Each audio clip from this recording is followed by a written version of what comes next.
Hello investors guys, कैसे हैं आप लोग। उम्मीद करता हूँ सब बढ़िया होंगे। सो गाइस, एक बार फिर से स्वागत है आप लोगों का हमारे चैनल इन्वेस्टो प्राइड पे। और गाइस, आज के इस वीडियो में बेसिकली हम लोग बात करने वाले एक ऐसा फंड के बारे में जो कि सबको पता है। ठीक है, इस फंड का रिव्यू करेंगे। और गाइस हाँ, इस फंड के साथ दो रिस्क भी एसोसिएटेड है, तो उस दोनों रिस्क के ऊपर भी हम लोग बात करेंगे।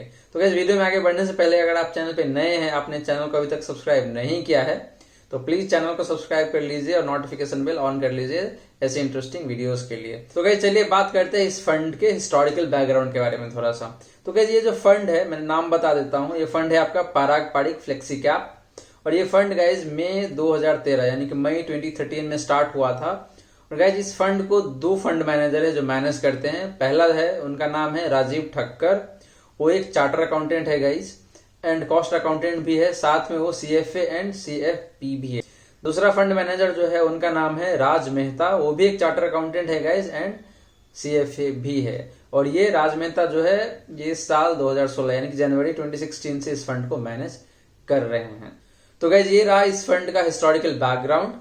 अब बात करते हैं गाइस इस फंड का historical performance last 1 year, 3 year, 5 year and since Inception. मतलब 4 हिस्सों में देखेंगे हम लोग कि इसका पास्ट परफॉर्मेंस कैसा रहा है। तो गाइस, बात करें लास्ट 1 ईयर का, तो लास्ट 1 ईयर में ये जो फंड है पाराग पारिक फ्लेक्सी कैप, इसने 45.82% का रिटर्न दिया हुआ है।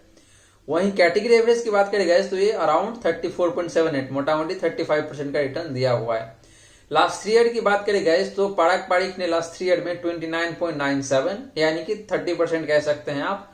एंड कैटेगरी एवरेज जो है वो अराउंड 20% यानी कि 19.92% का रिटर्न दिया हुआ है। वही लास्ट 5 ईयर की बात करें, तो पाराग पारिक ने लास्ट 5 ईयर में 23.32% एंड कैटेगरी एवरेज ने 16.87% का दिया हुआ है। वहीं सिंस इंसेप्शन यानी कि साल 2013 से लेकर साल 2021 तक मोटा मोटी 8 साल का देखें, तो पाराग पारिक ने 21.43% एंड कैटेगरी एवरेज ने गाइस 16.64% का रिटर्न दिया हुआ है।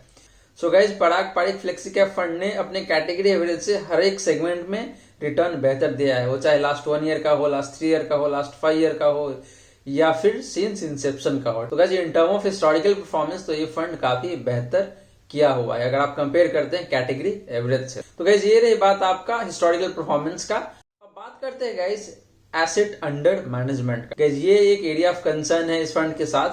अगर देखें तो एसेट अंडर मैनेजमेंट इस फंड का जो है वो है 17,219.55 करोड़ यानी कि 17,219.55 करोड़ का, जो कि गाइज अपने कैटेगरी एवरेज कह लीजिए या फिर मतलब अपने सेगमेंट में फ्लेक्सी कैप कैटेगरी में जितने भी अदर फंड है सबसे ज्यादा है इसका एसेट अंडर मैनेजमेंट। अब गाइज यहाँ पे मैं एक बात और बता दूं कि जिस भी फंड का एसेट अंडर मैनेजमेंट ज्यादा होता है वो अच्छा नहीं माना जाता है। एक हमारे व्यूअर है, उनका क्वेश्चन भी है कि सर अगर किसी फंड का एसेट अंडर मैनेजमेंट ज्यादा हो जाता है तो क्या करे। ठीक है, तो गाइज ऐसी कोई दिक्कत वाली बात नहीं होती है, डिपेंड करता है फंड मैनेजर के ऊपर। ठीक है, बट जनरली आप कोशिश ऐसा करें कि जिस भी फंड का एसेट अंडर मैनेजमेंट कम हो वैसे फंड में आपको इन्वेस्ट करना चाहिए। साथ में आपको अदर एस्पेक्ट है उसको भी देखना पड़ेगा। ऐसा नहीं है कि खाली एसेट अंडर मैनेजमेंट पे देखा और वो कम है तो उसमें इन्वेस्ट कर दे, बाकी जो फैक्टर है वो आपको कंसीडर करना ही पड़ेगा। तो गाइस, दिक्कत क्या होती है कि मान के चलिए कि कोई फंड है, जैसे यहीं पे हमने बात किया कि पाराग पारिक के पास है 17,219 करोड़ के आसपास का AUM है, और वहीं एक एक्स फंड है जिसका 1000 करोड़ का है। ठीक है, तो गाइस होता क्या है कि मान के चलिए कि अगर फंड मैनेजर को अगर 5% एग्जिट करना होगा, मतलब सेल करना होगा, डिस्पोज करना होगा, तो 17 पंचे 85 मोटा मोटी 800-900 करोड़ के आसपास बन जाएगा, मतलब सेल करने का। वहीं अगर जो फंड एक्स है वहां पे अगर 5% अगर देखे तो कितना होगा, 50 करोड़ के आसपास होगा। तो किसको आसानी होगा बेचने में? जो फंड एक्स का जो फंड मैनेजर है उसको आसानी होगा क्योंकि उसका कम बेचना है, और यहाँ पे 850-900 करोड़ है जिसको बेचने में परेशानी हो सकती है। तो इसीलिए मतलब फंड का जो एफिशिएंसी है वो कम हो सकता है, जरूरी नहीं वो कम हो, ये डिपेंड करता है फंड मैनेजर के ऊपर कि फंड मैनेजर कितना क्विकली एंड कितना एफिशिएंटली डिसीजन ले पाता है। ठीक है, तो गाइस अगर फंड मैनेजर बहुत अच्छा है तो एसेट अंडर मैनेजमेंट अगर ज्यादा भी है तो उतना फर्क नहीं पड़ेगा, लेकिन फंड मैनेजर उतना अच्छा नहीं है और एसेट अंडर मैनेजमेंट बहुत ज्यादा है तो उस केस में होगा क्या कि लॉन्ग रन में जो फंड है उसका रिटर्न पे इम्पैक्ट आ सकता है। ठीक है, तो ये चीज आपको ध्यान में रखना है। मतलब बहुत ज्यादा फर्क नहीं पड़ता है प्रोवाइडेड कि फंड मैनेजर अच्छा होना चाहिए उस फंड का। इस फंड के साथ क्या है कि जो फंड मैनेजर है वो 2013 से ही फंड को मैनेज कर रहे हो और आपने क्वालिफिकेशन देखा है उनका, charter accountant, cost accountant, CFA, CFE, मतलब सारा कुछ है मतलब देखा जाए, और एक्सपीरियंस का एक्सपीरियंस भी है। तो मुझे नहीं लगता ऐसी कोई दिक्कत आने वाली है इस फंड के साथ। तो ये एक पहला कंसर्न था गाइस जो मैं आप लोगों को बताना चाह रहा था। दूसरा कंसर्न क्या है वो हम लोग आगे बात करेंगे। अब गाइस बात करते हैं एक्सपेंस रेशियो का, ठीक है। तो पारंपरिक का जो एक्सपेंस रेशियो है वो है आपका 0.85% एंड कैटेगरी एवरेज का जो एक्सपेंस रेशियो है 0.97%, मोटा मोटी 1% है। गाइस अपने कैटेगरी एवरेज से तो ये काफी कम है, मतलब देखे तो उस हिसाब से भी अच्छा है। गाइस एक्सपेंस रेशियो बेसिकली होता क्या है कि अगर आप जिस फंड में इन्वेस्ट करते हैं तो जो फंड मैनेजर है या फिर जो फंड हाउस है आपके पैसे को जो मैनेज करते हैं उसके बदले कुछ पैसे चार्ज करते हैं इन्वेस्टर से, ठीक है। तो वही होता है एक्सपेंस रेशियो, और ये जितना कम होता है इसका मतलब ये कि आपके पॉकेट से उतना कम जाएगा, यानी कि आपके फंड का रिटर्न उतना थोड़ा एक्स्ट्रा बढ़ जाएगा। तो इसीलिए ये जितना कम होता है उतना बेहतर माना जाता है। तो गाइस ये रही बात आपका एक्सपेंस रेशियो का। अब बात करते हैं गाइस पोर्टफोलियो एलोकेशन का। तो गाइस यहाँ देखिए तो इक्विटी, डेट एंड अदर में देखेंगे हम, तो इक्विटी में गाइस मोटा मोटी सारे ही पैसे इन्वेस्ट हो रहा है 97.09%, डेट में ये लोग 0% इन्वेस्ट कर रहा है, और अदर में देखें तो 2.91%। गाइस अदर में basically cash and cash equivalent items होते हैं उसमें इन्वेस्ट करते हैं। ये तो आपका एक्सिस बैंक का जो FD है वहां भी इन्वेस्ट कर रहे हैं, अदर्स में बहुत मोटा मोटी 3% का अमाउंट है। वहीं बात करें गाइस पोर्टफोलियो टर्नओवर रेशियो का, तो पोर्टफोलियो टर्नओवर रेशियो अगर इस फंड का देखें पारंपरिक फ्लेक्सी कैप का, तो ये आपका 28.99% है। वहीं कैटेगरी एवरेज का 123.1% है। गाइस पोर्टफोलियो टर्नओवर रेशियो जितना कम होता है उतना अच्छा मानते हैं जनरली लोग। तो गाइस इसका मतलब ये है कि फंड मैनेजर जो भी स्टॉक पिक किया है या फिर जिस भी स्टॉक में इन्वेस्ट किया है उस स्टॉक पे ज्यादा ट्रस्ट है उनका, इसीलिए वो फ्रिक्वेंटली चेंज नहीं करता है, ठीक है। जिस भी फंड में जितना फ्रिक्वेंटली चेंज होता है नंबर ऑफ स्टॉक्स उतना ज्यादा होता है उसका पोर्टफोलियो टर्नओवर रेशियो, ठीक है। तो गाइस ये माना जाता है कि जिस भी फंड का पोर्टफोलियो टर्नओवर रेशियो जितना कम हो उतना बेहतर होता है, क्योंकि वहां पे स्टेबिलिटी होता है मतलब रिटर्न्स में। तो ये रहा बात गाइस आपका पोर्टफोलियो टर्नओवर रेशियो का। अब बात करते हैं गाइस जो पोर्टफोलियो एलोकेशन में ही जो इक्विटी एलोकेशन होता है ना उसकी बात करते हैं। जो 97.09% इक्विटी में इन्वेस्ट कर रहे हैं उसमें से देखेंगे कि आपका लार्ज कैप में का कितना जा रहा है, मिड कैप में कितना, स्मॉल कैप में कितना और अदर में कितना इन्वेस्ट हो रहा है, ठीक है। तो गाइस बात करें लार्ज कैप स्टॉक्स का तो वहां पे 40.11% इन्वेस्ट हो रहा है। मिड कैप की बात करें गाइस तो 6.81%, स्मॉल कैप की बात करें गाइस तो 16.76%, एंड बात करें अदर का तो गाइस अदर में ये लोग 33.41%, ठीक है। गाइस अदर में यहाँ पे बेसिकली जो देखिए सिग्निफिकेंट पोर्शन जो है वो आपका फॉरेन स्टॉक्स का है, बेसिकली जो नेस्डेक वाले स्टॉक्स है यूएस के, उसका 31.31% है जो इसमें फॉरेन के स्टॉक्स पड़ा हुआ है। मतलब जो अदर का जो हिस्सा है 33.41%, उसमें से 31.31% जो है वो फॉरेन स्टॉक्स है वहां पे इन्वेस्ट हो रहा है। सो गाइज अगर आप इस फंड में इन्वेस्ट करते हैं तो आपके लिए एक एडवांटेज ये भी है कि आपको एक फॉरेन स्टॉक्स का भी एक्सपोजर यहाँ पे मिल जाता है, तो ये एक अच्छी बात है। तो गाइज ये रही बात आपका इक्विटी एलोकेशन का।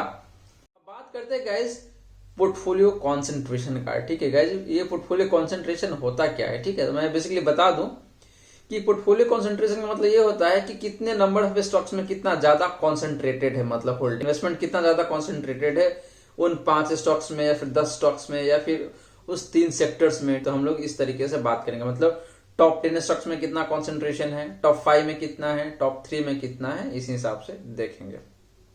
तो गाइस बात करें यहाँ पे टोटल नंबर ऑफ स्टॉक्स का तो 27 स्टॉक्स है जिसमें ये इन्वेस्ट करते हैं पारंपरिक फ्लेक्सी कैप। टोटल सेक्टर्स की बात करें गाइस जहां पे इन्वेस्ट करते हैं वो 8 सेक्टर है, मतलब 8 सेक्टर्स। अब बात करें गाइस टॉप 10 स्टॉक्स में जहां पे कॉन्सेंट्रेशन है यहाँ 66% का, ठीक है। टॉप 5 स्टॉक्स की बात करें गाइस तो 40% का कॉन्सेंट्रेशन है, एंड टॉप 3 सेक्टर की बात करें गाइस तो 67.8%, मोटा मोटी 68% का कॉन्सेंट्रेशन है टॉप 3 सेक्टर में। गाइस अगर मैं बात करूं सेक्टर का तो ये 8 सेक्टर में इन्वेस्ट करता है, जिसमें से पहला है आपका टेक्नोलॉजी, दूसरा फाइनेंशियल, तीसरा automobiles, FMCG, consumer durable, energy and health care, ठीक है।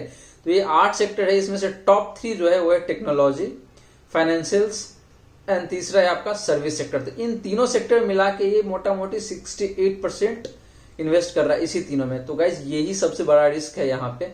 देखे तो टॉप 10 स्टॉक्स में भी 66% का कॉन्सेंट्रेशन है, एंड टॉप 3 में भी देखे तो आपका 68% का मोटा मोटी कॉन्सेंट्रेशन है। गाइस कंसंट्रेशन अगर ज्यादा होता है तो वहां पे दिक्कत क्या होता है कि अगर मान के चलिए कि वो टॉप 10 स्टॉक्स अगर गिरना शुरू हो जाए या फिर जो टॉप 3 सेक्टर्स है वो गिरना शुरू हो जाए, तो इस केस में होगा क्या कि मार्केट ब्रॉडली बहुत अच्छा परफॉर्म कर रही है लेकिन आपका जो म्यूचुअल फंड है वो रिटर्न्स अच्छा नहीं दे पाएगा उस केस में, ठीक है। तो इसीलिए कहा जाता है कि जो पोर्टफोलियो है जितना ज्यादा डाइवर्सिफाइड होता है उतना अच्छा होता है। ज्यादा डाइवर्सिफाइड का मतलब ये भी नहीं कि एकदम ओवर डाइवर्सिफाइड होना चाहिए, मतलब एक ऑप्टिमम लेवल पे होना चाहिए, ठीक है। तो गाइस यहाँ पे मुझे लगता है कि अंडर डाइवर्सिफाइड है, मतलब कॉन्सेंट्रेशन बहुत ज्यादा है, और चाहे टॉप 10 स्टॉक्स में हो या फिर टॉप 3 सेक्टर्स में हो, ठीक है। तो गाइस हमेशा ये रिस्क रहता है कि अगर ज्यादा कॉन्सेंट्रेशन मतलब ओवर कॉन्सेंट्रेशन है कहीं पे तो वो एक रिस्क हमेशा बना रहता है।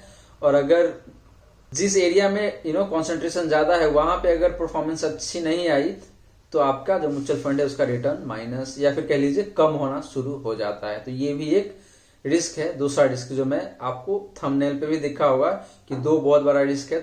तो पहला रिस्क जो हमने देखा गाइस वो था एसेट अंडर मैनेजमेंट का, जो काफी ज्यादा था, मतलब 17,000 से ऊपर 17,500 के आसपास में था।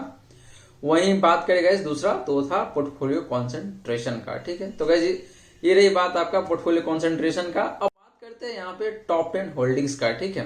तो टॉप 10 होल्डिंग्स की बात करें तो आपको दिख रहा होगा स्क्रीन पे कि अल्फाबेट यानी कि गूगल की जो पेरेंट एंटिटी है उसकी मैं बात कर रहा हूँ। अल्फाबेट में देखे तो 9%, बजाज होल्डिंग्स एंड इन्वेस्टमेंट में देखे तो 8.5%, माइक्रोसॉफ्ट में 7.81%। तो इस तरीके से आप परसेंटेज ऑफ होल्डिंग देख सकते हैं। ITC limited, Amazon, India energy exchange limited, Facebook, Hero MotoCorp, उसके बाद ICICI bank and Axis bank. तो ये टॉप 10 होल्डिंग्स है जहां पे इसका कॉन्सेंट्रेशन हमने बात किया कि मोटा मोटी 66% या उसके थोड़े ऊपर ही था, ठीक है। तो गाइस ये रही बात आपका टॉप 10 होल्डिंग्स का। अब बात करते हैं गाइस कि जो डिफरेंट रिस्क पैरामीटर है वो कैसा है इस फंड का, ठीक है। तो बात करेंगे स्टैंडर्ड डेविएशन का, बीटा का, शार्प रेशियो का, ट्रेनर रेशियो का एंड एट लास्ट बात करेंगे जेनसेन अल्फा का। बात करें गाइस स्टैंडर्ड डेविएशन का, गाइस मैं एक चीज बता दूं, जितने भी टर्म्स है चाहे स्टैंडर्ड डेविएशन हो, बीटा हो, शार्प रेशियो हो, ट्रेनर रेशियो हो, जेनसेन अल्फा हो, मैंने रेगुलरली अपने वीडियो में इसका मतलब है बताता ही रहा हूं। स्टैंडर्ड डेविएशन गाइस बेसिकली आपका जो पोर्टफोलियो का रिटर्न्स होता है उसका वोलेटिलिटी को मेजर करता है, ठीक है। मतलब मार्केट के कंपैरिजन में जो मार्केट का जो एवरेज रिटर्न्स होता है उसके कंपैरिजन में आपका जो म्यूचुअल फंड है उसका रिटर्न कितना ज्यादा फ्लक्चुएट हो सकता है, वो चाहे माइनस की तरफ हो या फिर प्लस की तरफ हो। तो स्टैंडर्ड डिवीजन की बात करें गाइस तो जो पारंपरिक फ्लेक्सी कैप है इसका है आपका 12.8% एंड कैटेगरी एवरेज की बात करें गाइस तो ये है आपका 15.45%, ठीक है। तो अपने कैटेगरी एवरेज से कम है, इसका मतलब कि यहाँ पे वोलेटिलिटी कम होगा, मतलब फ्लक्चुएशन कम होगा अगर आप कैटेगरी एवरेज से कंपेयर करते हैं तो।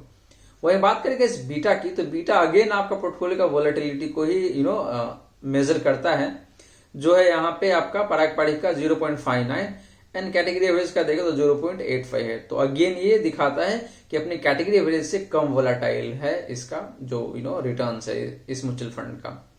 शार्प रेशियो की बात करें guys Sharpe ratio, trainer ratio और जेनसेन अल्फा जनरली जितना ज्यादा होता है उतना बेहतर माना जाता है, ठीक है। तो शार्प रेशियो की बात करें तो शार्प रेशियो आपका यहाँ पे 1.8 एंड बात करें कैटेगरी एवरेज का तो ये है 0.9। गाइस अपने कैटेगरी एवरेज से जो शार्प रेशियो है ये ऑलमोस्ट डबल है, तो ये अच्छी बात है। गाइस शार्प रेशियो बेसिकली ये बोलता है कि आपका पोर्टफोलियो का रिस्क एडजस्टेड रिटर्न से वो कितना बेहतर है, मतलब जितना ज्यादा होता है उतना बेहतर माना जाता है। वहीं ट्रेनर रेशियो की बात करें गाइस तो ट्रेनर रेशियो बेसिकली ये बताता है कि अगर आपके फंड मैनेजर ने जितना एक्स्ट्रा रिस्क लिया है उसके कंपैरिजन में कितना एक्स्ट्रा रिटर्न कमा के दिया है, ठीक है।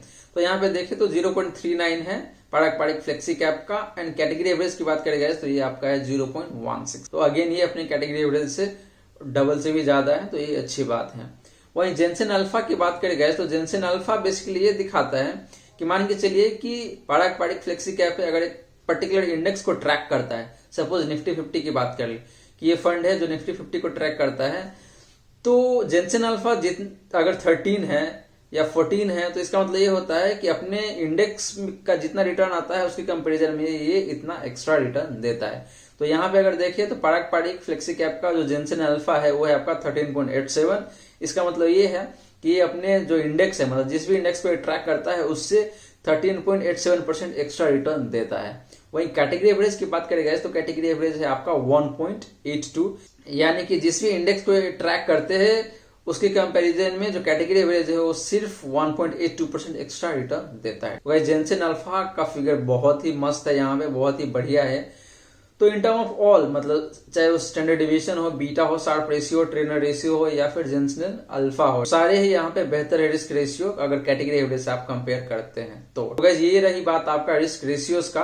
तो गाइस अगेन यहाँ पे अगर हम देखें तो जितने भी पैरामीटर हमने बात किया सब पे ये फंड काफी बेहतर परफॉर्म कर रहा है अगर आप कंपेयर करते हैं इसके कैटेगरी एवरेज से। तो बस दो ही रिस्क मुझे लगा जो मैंने बताया आपको, एक तो एसेट अंडर मैनेजमेंट जो थोड़ा हायर साइड में है और दूसरा पोर्टफोलियो कॉन्सेंट्रेशन वो भी हायर साइड में है। ठीक है, तो इस दो चीज को आपको ध्यान देना है और आप अपने साइड से थोड़ा अच्छे से एनालिसिस कीजिए और फिर आप अगर इन्वेस्ट करना चाहते हैं तो आप कर सकते हैं। मतलब इन टर्म ऑफ रिटर्न्स वगैरह देखें तो सारा कुछ अच्छा है, बस दो ही चीज जो मैंने बताया वही कंसर्न की बात है। तो ये चीज आप दिमाग में रख के प्रोसीड कर सकते हैं। गाइस आज के लिए इतना ही, आशा करता हूँ जो भी चीजें मैंने बताने की कोशिश किया है आपको समझ में आया होगा। तो thank you so much for watching this video guys. अगर आपने चैनल को अभी तक सब्सक्राइब नहीं किया तो प्लीज सब्सक्राइब कर लीजिए और नोटिफिकेशन बेल ऑन कर लीजिए ताकि जितने भी अपकमिंग वीडियोज है वो आप मिस नहीं करेंगे। ठीक है गाइज, मैं एक चीज और बता दूं कि मार्केट में अभी जो करेक्शन चल रहा है इस करेक्शन का फायदा कैसे उठाना है अगर आप एक म्यूचुअल फंड इन्वेस्टर है तो मैंने एक वीडियो ऑलरेडी बना रखा है, आपको वो वीडियो दिख जाएगा अभी स्क्रीन पे, आप वहां जाकर उस वीडियो को देख सकते हैं या फिर मैं डिस्क्रिप्शन में भी उस वीडियो का लिंक डाल दूंगा तो आप वहां जाके भी देख सकते हैं कि आपको कैसे फायदा उठाना है इस करेक्शन का अगर आप एक लॉन्ग टर्म इन्वेस्टेड है और म्यूचुअल फंड में इन्वेस्ट करते हैं तो। ठीक है, so guys thank you so much for watching this video again, मिलते हैं अगले वीडियो में। Thank you so much.